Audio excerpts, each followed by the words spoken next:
I ain't got a good brain. You make me happy. Picture this. Dawn breaks over Burbank, and before the sun even clears the studio gates, Disney technicians are already wiping every frame of Rachel Zegler from their servers. 1 minute, she is the billion-dollar face of Snow White. The next, she's a ghost you can't find even in the metadata. That overnight erasure sets off the wildest scramble Hollywood has seen since the Sonic the Hedgehog redesign.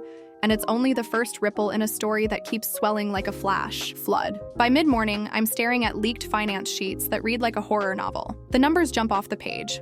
A planned budget of $180 now ballooned to a jaw-dropping $270. 3 extra dwarf character reshoots. Hush hush. VFX tweaks to hide, then unhide, digital princes, and an eye-watering marketing push that never even makes it to daylight. Studio accountants warn of a $150 million write-down if the reset flops. Executives pace, phones buzz, no one blinks. Then social media detonates. Zegler's late October post, "Always remember free Palestine," trends for 48 straight hours. Disney's real-time risk team slaps the post into a reputational threat dossier. Security. Costs spike for co-star Gal Gadot after a wave of threats. Board members demand containment, but Zegler doubles down, calling critics keyboard crusaders. Inside the C-suite, a silent vote tips the scales. She's finished. Not suspended. Not on hiatus. Finished. While smoke still rises from that decision, an unlikely name slips through the side door at Pinewood Studios. Brett Cooper, fresh off a very public breakup with the Daily Wire, arrives for after-hours screen tests.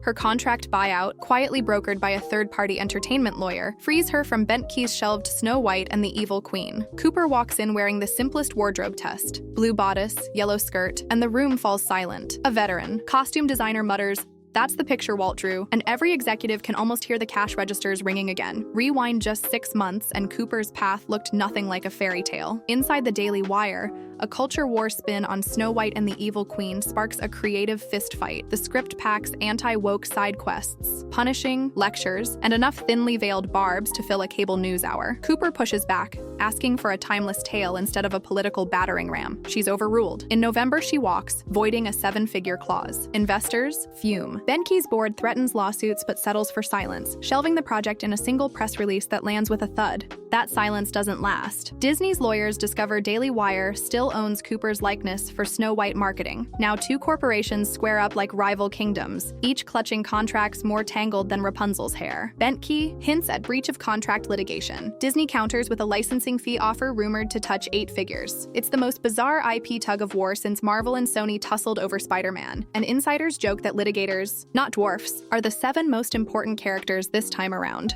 Outside the courtroom, hashtag trenches form overnight. Hashtag not my Snow White, fired up by Zegler loyalists. Racks up 1 million posts in 2 days. On the other flank, hashtag Crown Cooper surges just as fast, each side trading TikTok stitches, live stream dissections, and dueling fan art. TikTok's algorithm can't pick a winner, so it serves both hashtags back to back, driving engagement numbers into the stratosphere and turning every scroll into a fresh PR minefield. Meanwhile, Hollywood agencies quietly shuffle their talent risk spreadsheets. 3 major studios slide Zegler's name into a Tier 3 box, code for hire only if the script is nuclear, offers Shrivel, a West End revival of Les Miserables dangles, then drifts past as producers fear backlash spilling across the pond. Zegler's team pitches a Broadway cameo.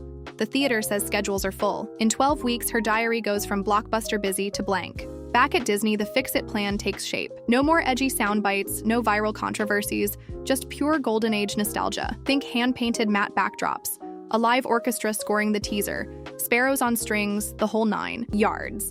Insiders leak that the studio wants grace, warmth, timelessness. Translation, no more surprises. They book a private soundstage, roll in a practical wishing well, and shoot Cooper's reveal in one take under real Technicolor-inspired lights. The footage is rumored to premiere at D23 this September with a surprise cameo from Jodie Benson, linking the film back to Disney's Renaissance era. Executives call it a brand reset. Cynics call it an image cleanse. Either way, the gamble is locked. Yet the chessboard keeps shifting. In the dead of night, Cooper's former co-host Reagan Conrad clears her Instagram feed, and unfollows Bentkey, hinting at deeper fractures inside the Daily Wire stable. Fans dissect every digital breadcrumb, suspecting a leadership purge. Conrad posts a single story, white apple blossoms falling in slow motion. The caption reads, "Some trees bloom twice." Viewers spin that into a theory she's about to be cast as the evil queen in Disney's version, a rumor her agent flatly denies. Still, the speculation fuels another spike in engagement, and the machine keeps humming. Suddenly, the money men weigh in.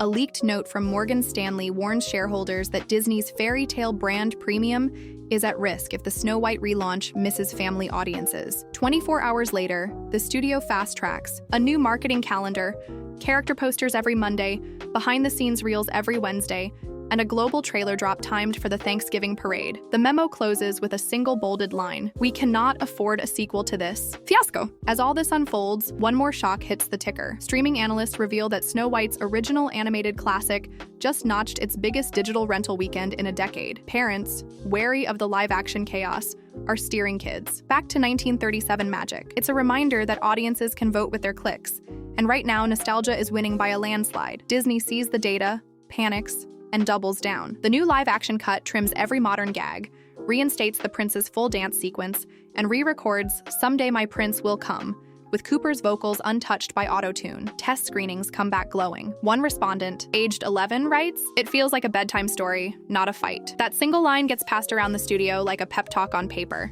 So where does that leave Rachel Zegler? Industry whispers say her team is hunting for an indie break to rebrand her as authentic and unfiltered, far from conglomerate control. But doors won't open until the Snow White dust settles, and that could be years. For Brett Cooper, the horizon looks dazzling. If Disney's gamble lands, she's the studio's first new princess minted in a decade, the face of theme park parades, collectible dolls, and streaming spin-offs. Insiders already joke about the Cooper Clause, a rumored 5-picture option that would turn her into Disney royalty through 2032. And now, with production back on track, Disney prepares its grand re-reveal. The plan? Drop a black and white teaser that blooms into full color as Cooper sings the iconic opening line. If the applause roars loud enough, executives will pretend the Zegler era never happened. If it flops, they face a write-down that could echo through earnings calls for years.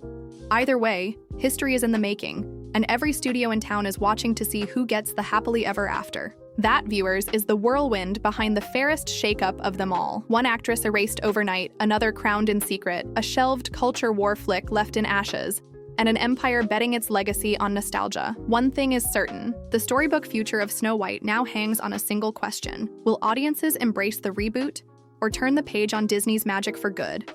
Stay tuned, because the mirror has never been more fogged, and the next reflection could change Hollywood forever.